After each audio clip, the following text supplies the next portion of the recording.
औज़ुबिल्लाहि मिनश्शैतानिर्रजीम बिस्मिल्लाहिर्रहमानिर्रहीम।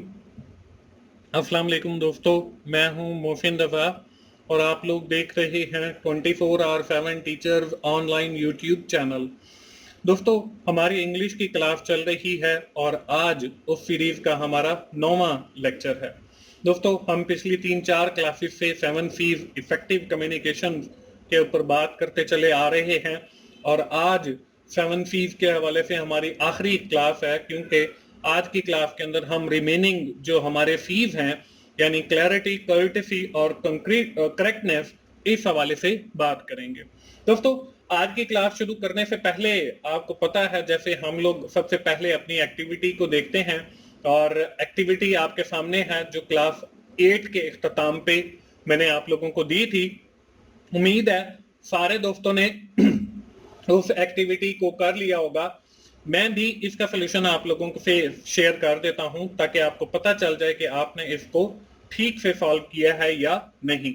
यहाँ पे पहला क्वेश्चन है, it means getting your message across so that receiver will understand what you are trying to convey।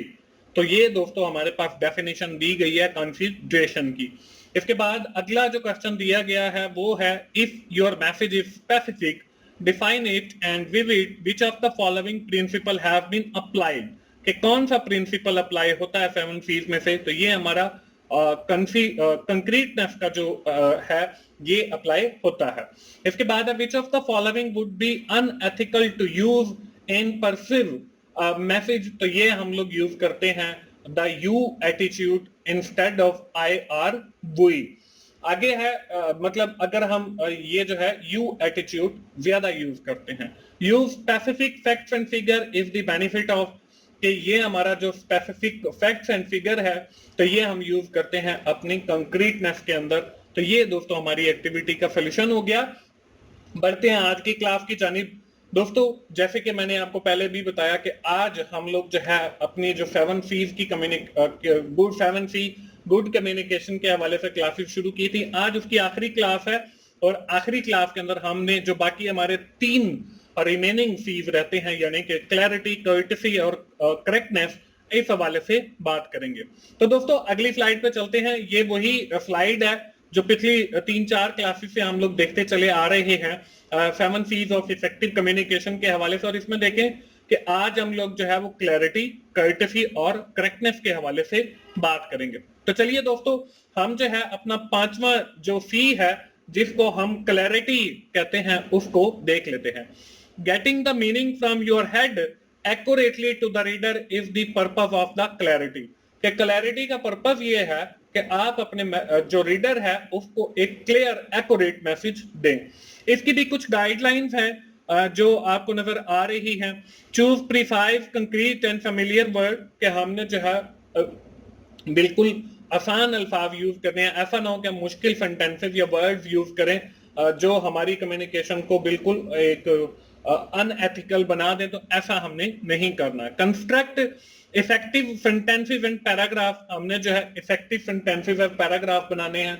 दोस्तों अगली स्लाइड पे चलते हैं और ये जो 2 गाइडलाइंस हमने देखी हैं इस हवाले से विद इन डिटेल हम लोग बात करते हैं। दोस्तों क्लैरिटी के हवाले से जो पहली बात थी वो ये थी, choose precise, concrete and familiar words. अब यहाँ पे देखें कि हम लोगों ने जो है वो फेमिलियर वर्ड्स यूज करने हैं। Use precise, concrete and familiar word. अब देखें यहाँ पे हमने प्रिसाइज भी यूज करना है यानी कि शॉर्ट, और कंक्रीट हो, मुख्तसर हो, और फेमिलियर भी हो। अब यहाँ पे देखें एक वर्ड दिया हुआ आई M O.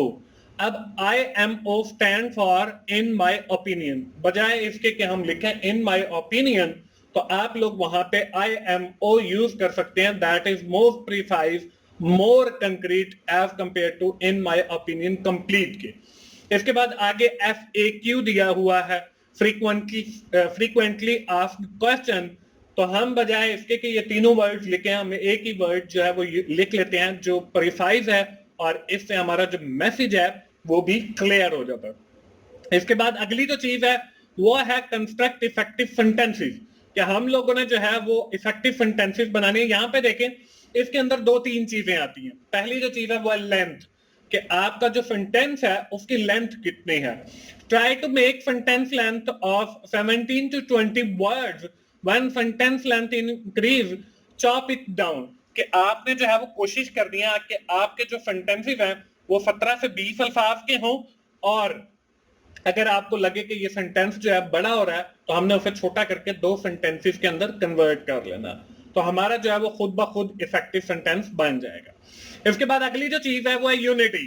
In sentence unity mean that you must have one main idea, कि हमें पता हो कि हम किस बारे में बात कर रहे हैं, तो ये हमारा यूनिटी के अंदर आ रहा। इसके बाद कुछ चीजें और भी हैं, जैसे कोहेरेंस है।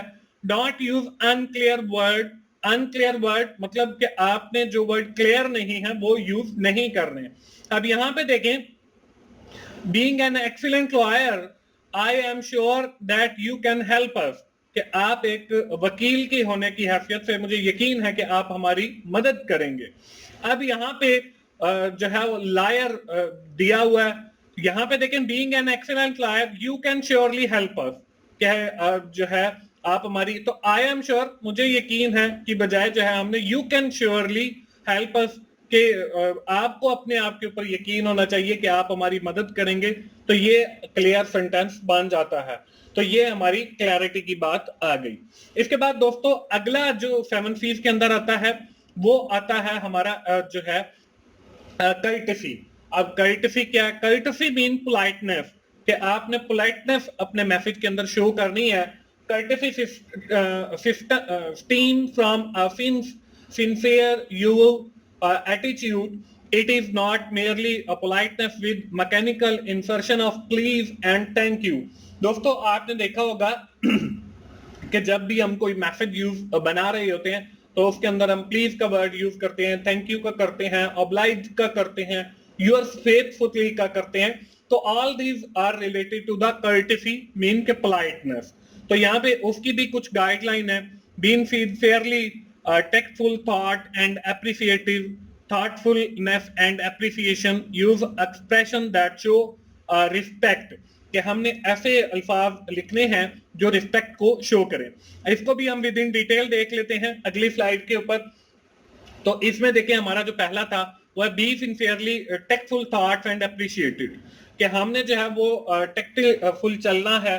तो यहाँ पे देखें stupid letter I did not understand any of it, कि लेटर जो है वो स्टूपिड था, मुझे उसके अंदर किसी चीज की समझ नहीं आई। तो यहाँ पे मोर टेक्टफुल अगर हम देखें सेंटेंस तो इट्स माय अंडरस्टैंडिंग, कि मेरी अंडरस्टैंडिंग नहीं है, कि मुझे कुछ समझ नहीं आया, तो ये आपका मोर टेक्टफुल बन जाएगा। इसी तरह अगला जो पॉइंट था वो था thoughtfulness and appreciation. The trades help building goodwill, be generous in appreciating other good performance, कि अगर कोई बंदा अच्छी परफॉर्मेंस देता है तो आपने उसको शाबाश देनी है, उसको अप्रिशिएट करना है। आपने कंपनीज के अंदर देखा होगा कि जो लोग अच्छा परफॉर्म करते हैं उनको अप्रिशिएट किया जाता है, कभी एम्प्लॉय ऑफ द मंथ बना के, कभी जो है उनको कोई फाइनेंशियल रिवार्ड देकर। तो ये जो है चीजें आपको आपकी कम्युनिकेशन अच्छी करने में मदद करेंगी। इसके बाद आखिरी जो चीज है वो है use expression that shows respect, कि ऐसे आपने एक्सप्रेशन यूज करने हैं जो रिस्पेक्ट को शो करें। अब यहाँ पे देखें आई शैल हाईली ऑब्लाइज्ड, तो ये एक ऐसा सेंटेंस है that we are using at the end of each application. इससे अगले बंदे को जो है वो रिस्पेक्ट दी जा रही होती है। उसके बाद यूअर फेथफुली, ये भी एक ऐसा सेंटेंस है जिसके थ्रू आप अगले बंदे को रिस्पेक्ट देते हैं। तो दोस्तों ये है कर्टेसी, कि आपने अप्रिशिएट करना है लोगों को, आपने जो है एक्सप्रेशन ऐसे यूज करने हैं जिनसे अगला जो हमारा रीडर है या जो ऑडियंस है उसको रिस्पेक्ट मिले। इसके साथ दोस्तों हमारा जो छठा सी है कर्टेसी का वो भी कंप्लीट हो जाता है। इसके बाद हमारे पास बचता है जी आखिरी सी 7 इफेक्टिव कम्युनिकेशन में से, तो वो है करेक्टनेस। अब करेक्टनेस से क्या मुराद है? The following things are at the core of the correctness, कि करेक्टनेस जो है वो बिल्कुल सही चीजों को बयान करना। इसके लिए हमारे पास 3 चीजें जो है वो बहुत इंपॉर्टेंट है। The first one is the grammar, कि आपका जो मैसेज है उसके अंदर ग्रामेटिकल जो है ग्रामेटिकल मिस्टेक नहीं होनी चाहिए, पंक्चुएशन होनी चाहिए, कोई स्पेलिंग मिस्टेक नहीं होनी चाहिए। इसकी भी कुछ गाइडलाइंस हैं जो हम देख लेते हैं। यूज फॉर्मल राइटिंग, हमने फॉर्मल राइटिंग लिखनी है। Check accuracy of the figures and facts and words, कि हम जो फिगर्स दे रहे हैं, जो फैक्ट्स बता रहे हैं या जो वर्ड्स यूज कर रहे हैं वो एक्यूरेट होने चाहिए। Do not use the word that confuse, हमने ऐसे अल्फाज का इस्तेमाल नहीं करना जो कंफ्यूज करते हैं। दोस्तों अगली स्लाइड पे चलते हैं और ये जो गाइडलाइंस हैं हमारी करेक्टनेस के हवाले से, इनको वन बाय वन जो है वो देख लेते हैं। पहली चीज आपको स्क्रीन के ऊपर नजर आ रही है, use formal writing, use formal language to write our communication, कि जब भी हम अपनी कम्युनिकेशन को लिख रहे हैं तो हमने फॉर्मल जो लैंग्वेज है उसको लिखना है। यहाँ पे देखें लेफ्ट फॉर्मल है ज्वाइन, कि अगर हम वर्ड जो है यूज करते हैं ज्वाइन का, यू कैन ज्वाइन अस, तो उसकी बजाय हम लिखें मोर फॉर्मल जो है वो पार्टिसिपेट है, यू कैन पार्टिसिपेट, या यू कैन ज्वाइन अस की बजाय जो है you can participate in annual function of the company, तो ये हमारे पास मोर फॉर्मल हो जाएगा। इसके बाद है क्वेश्चन, ये अगला जो है वो मोर फॉर्मल जो है वो इंटेरोगेट या इंटेरोगेशन आ जाता है। इसके बाद अगला जो पॉइंट था वो था check accuracy figures facts and words, कि it is highly significant to provide the accurate facts and figure and appropriate word, कि हमने जो है वो एक्चुअल फिगर्स देने हैं, एक्चुअल फैक्ट्स के बारे में बताना है और एप्रोप्रिएट वर्ड्स का यूज करना है। तो इसमें देखें वेरीफाई योर स्टैटिस्टिकल डेटा, हम लोगों ने जो है अगर हम कोई स्टैटिस्टिकल डेटा यूज कर रहे हैं तो उसको वेरीफाई कर लेना है। डबल चेक योर टोटल, कि अगर कहीं पे कोई फिगर्स का यूज हुआ है तो उसका जो टोटल है उसको हमने डबल चेक कर लेना, ताकि हमारे जो फिगर्स हैं या जो हैं वो नंबर्स हैं वो बिल्कुल ठीक हों। इसके बाद आखिरी चीज है वो क्या है, don't use the word that confuse, हमने ऐसे अल्फाज का इस्तेमाल नहीं करना जो कंफ्यूज करते हैं। फॉर एग्जाम्पल यहाँ पे दिया हुआ है बिटवीन एंड अमंग, अब यहाँ पे एक सेंटेंस लिखा हुआ है between involve two peoples among 3 or more, तो हमने बिटवीन जो है उसकी जगह पे अमंग यूज किया है, अमंग 3 और मोर, तो आपने between involve two peoples among 3 or more, तो ऐसे अल्फाज का इस्तेमाल नहीं करना। तो यहाँ पे देखें बिटवीन और अमंग जो है ये आपको जो है कंफ्यूजन क्रिएट कर रहा है to understanding the meaning of that sentence, तो ये आपने नहीं करना।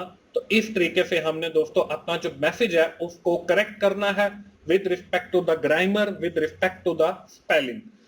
दोस्तों आज की क्लास हम यहीं पे खत्म करते हैं, और आपको पता है कि मेरा एक और YouTube चैनल भी है जिसका नाम की टू सक्सेस है, उसके ऊपर भी एग्जाम की तैयारी के हवाले से काफी अच्छा मटेरियल अवेलेबल है। आप YouTube पे जाएं, वहां पे की टू सक्सेस लिखें, वहां पे मेरी पिक्चर्स के साथ डिफरेंट वीडियोस आ जाएंगी, आप वहां से बहुत कम वक्त के अंदर जो है बहुत अच्छी एग्जाम की तैयारी भी कर सकते हैं। उस चैनल को भी जरूर विजिट करें।